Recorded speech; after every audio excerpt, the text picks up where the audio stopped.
Year to where we're starting to see a number of these named storms. Yeah. And luckily, none really impacting us anytime soon. That is the good news to report. But we do have Tropical Depression Harold now. That actually made landfall earlier today and now kind of impacting northern Mexico and southern Texas and still bringing them some pretty decent rainfall tonight. We have Franklin. That's going to cross over Hispaniola tomorrow.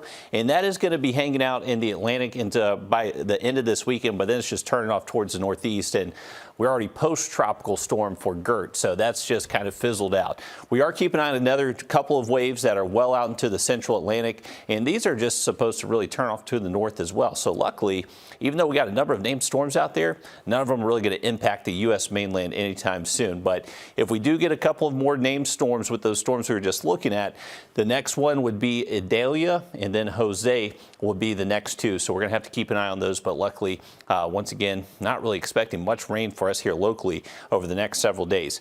But we are getting close to the peak of hurricane season, the Atlantic Basin. We usually see that peak about the first week of September. So we're only about a week and a half away from that. So expect more named storms over the next couple of weeks. And we got prime time conditions for them to develop. Take a look at these ocean temperatures in the Gulf of Mexico.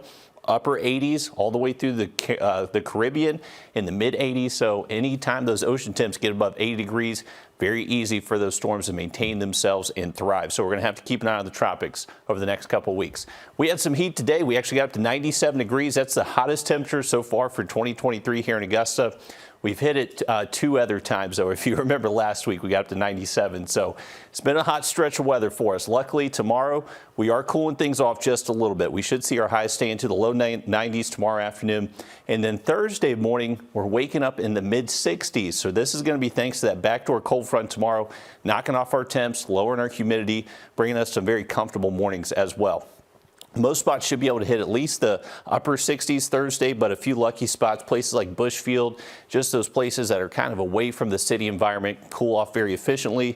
Could be as low as 64 waking up early Thursday, so a nice start to the morning there. As we head later into the week, temperatures will be increasing, potentially close to 100 Friday and Saturday, and then temperatures do drop off a little bit into Sunday, and that's going to be our next chance for some rain once we see our next front move in later into the weekend. Till then, this upper level ridge is going to dominate our weather. This brings us sinking air, brings us hot temps, dry weather. So we're not really going to see much rain until we get to most likely Sunday afternoon to Sunday night.